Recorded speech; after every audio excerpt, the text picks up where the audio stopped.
On the occasion of Swami Vivekananda Jayanti, which is observed as National Youth Day, here is a short presentation on the life and legacy of Swami Vivekananda. Swami Vivekananda was born as Narendranath Datta, shortened as Narendra or Naren, in an affluent Bengali family in Calcutta on 12th January 1863 during the Makar Sankranti festival. His father was Vishwanath Datta, an attorney general at the Calcutta High Court, and his mother was Bhubaneswari Devi. She was a devout housewife. He had three siblings, Bhupendranath Datta, Mahendranath Datta, and Swarnamoyi Devi. Here is a family picture of Swami Vivekananda. Like mentioned, Swami Vivekananda belonged to an affluent Bengali family. Here is a picture of Swami Vivekananda's ancestral home in Calcutta. Early childhood and education. As a child, Swami Vivekananda was smart and brilliant. He excelled in music, gymnastics, and studies. He enjoyed spending time around pets and loved them a lot. He was also a generous soul. Whenever a beggar approached the family for alms, he was so generous that he was willing to give away even the most valuables in the household. During his early years, Swami Vivekananda learnt from a private tutor. The tutor would read to him lessons twice or sometimes thrice, and that was enough for Swami Vivekananda to grasp, learn, and understand new concepts. By the time he graduated from Calcutta University, he had acquired a vast knowledge of different subjects, especially Western philosophy and history.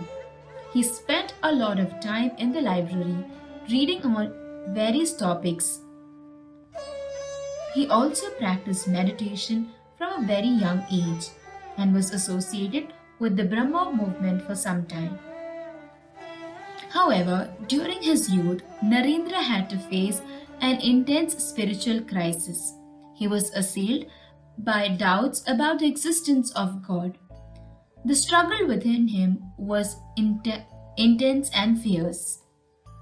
It was at this time that he heard about Ramakrishna from one of his English professors at college. Later, in the month of November in 1881, Narendra went to meet Sri Ramakrishna, who was staying at the Kali temple in Dakshineshwar. At that point, Narendra only had one question in his mind to ask Sri Ramakrishna: does God exist? Has Ramakrishna seen God? To which Ramakrishna responded, yes, I have. I see him as clearly as I see you, only in a much intense sense. These words of Ramakrishna was indeed comforting for Narendra. Meeting Ramakrishna was a turning point in the life of Narendra. Sri Ramakrishna won over him through his pure, unselfish love and also dispelled all the doubts in the minds of Narendra. Thus, a new relationship, a unique relationship began to grow between Swami Vivekananda and Sri Ramakrishna. Narendra often visited the temple in Dakshineshwar, and under the guidance of his master Sri Ramakrishna, Narendra made great progress in his spiritual journey. At the same place, Narendra also met many young men who were devoted to Sri Ramakrishna, and they all became good friends. In the picture here, we see Narendra singing in the presence of Sri Ramakrishna. Narendra was a gifted singer, and Sri Ramakrishna enjoyed Narendra's singing. Narendra's singing was capable of sending Sri Ramakrishna to a state of ecstasy, which Sri Ramakrishna thoroughly enjoyed. However, in the years to come, Narendra had to face a twin difficulty. The first being the death of his dear father in the year 1884. Sooner, Ramakrishna was also diagnosed of throat cancer. Both these led to a lot of mental struggle in the life of Narendra. The death of his father pushed the family of Narendra to financial crisis. Many of his relatives also sued him, because of which he was forced to move out of his ancestral home. Realizing the struggles that Narendra was facing in his life, Ramakrishna advised him to go to the temple of Kali. And while he was there, he had a divine experience. In the words of Narendra, his experience was: reaching the temple, as I cast my eyes upon the image, I found that the Divine Mother was living and conscious. He prostrated himself before the Mother and he prayed, and that is when he was given and he prayed for the gift of renunciation. The new beginning. The spirit of renunciation and brotherly love for one another was instilled by Ramakrishna in Narendra. Ramakrishna gave all his disciples, along with Narendra, an ochre robe to be worn, and they were asked to beg for food in that attire. In this way, he himself laid the foundation for a new monastic order. Ramakrishna gave a lot of specific instruction to Narendra about how to form the new monastic order.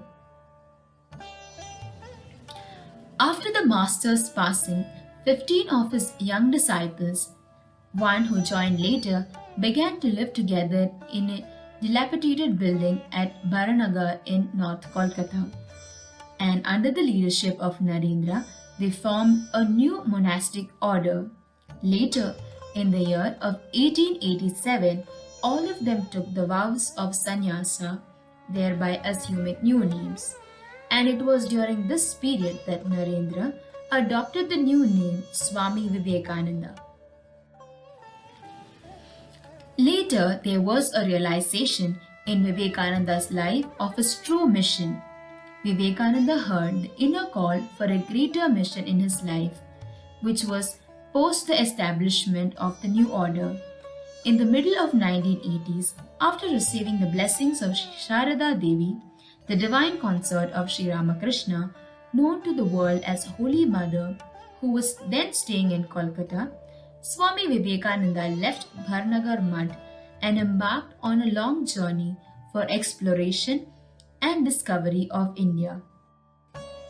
Here in the picture, we see Sri Ramakrishna along with Swami Vivekananda and Sharada Devi, the Holy Mother. Discovery of real India. Swami Vivekananda was deeply moved to see the appalling poverty and backwardness of the masses. He was one among the first religious leaders to identify and declare the real cause behind the appalling state. He saw that in spite of poverty, people clung to religion, but they never had been taught life-giving, ennobling principles of Vedanta and how to apply them in practical life. In the words of Swami Vivekananda, when the real history of India will be unearthed, it will be proved that, as in matters of religion, so in fine arts, India is the primal guru of the whole world. He then realized the need for an organization.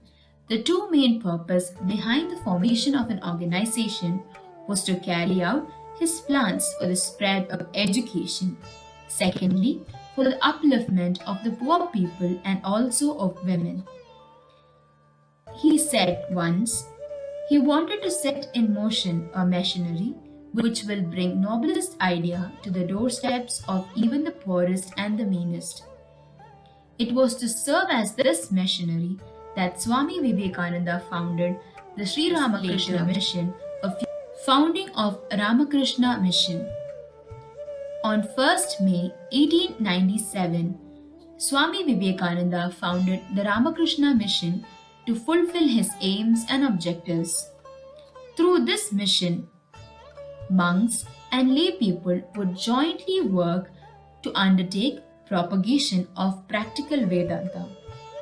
Swami Vivekananda believed in the power of Vedanta to meet and erase the misery of people. Various forms of social service were also undertaken through the Ramakrishna mission, such as running hospitals, schools, colleges, hostels, rural development centers, etc.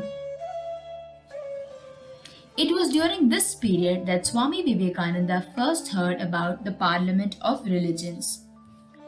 The World Parliament of Religion was to be held in Chicago in 1893.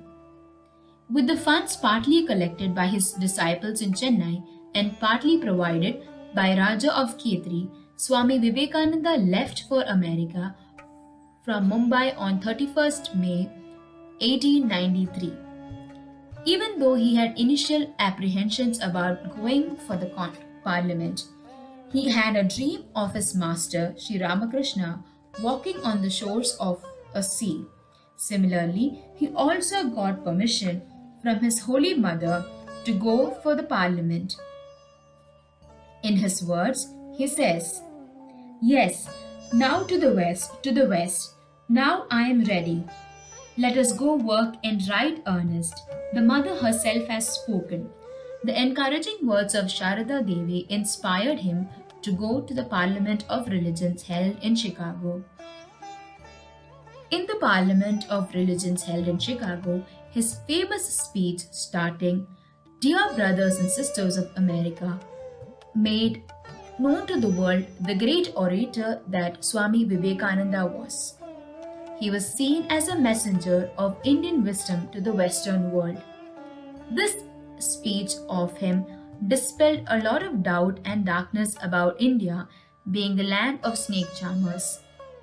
After the parliament, Swami Vivekananda spent more than 3 years spreading Vedanta and lived and taught by Sri Ramakrishna mostly in eastern parts of USA and also in some parts of London. Here is a picture of Swami Vivekananda along with other world leaders participating in the World Parliament of Religions held in Chicago 1893. The Belur Mud. A big plot of land was acquired on the western banks of Ganga at a place called Belur Mutt in the early 1898. Here, a new universal pattern of monastic life which adapts ancient monastic ideals to the conditions of modern life, which gave equal importance to personal illumination and social service. Later, Belur Mutt became the headquarters of the Ramakrishna mission. The last days of Swami Vivekananda.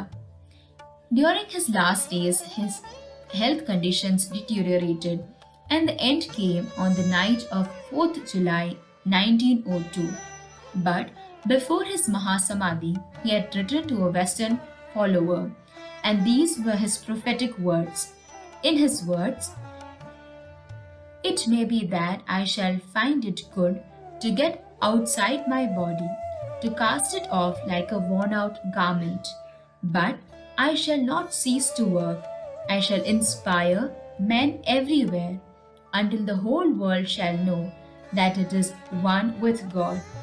These words, these last words of Swami Vivekananda are turning prophetic as we still observe him and follow his paths. To conclude, dare to be free, dare to go as far as your thoughts lead, and dare to carry that out in your life.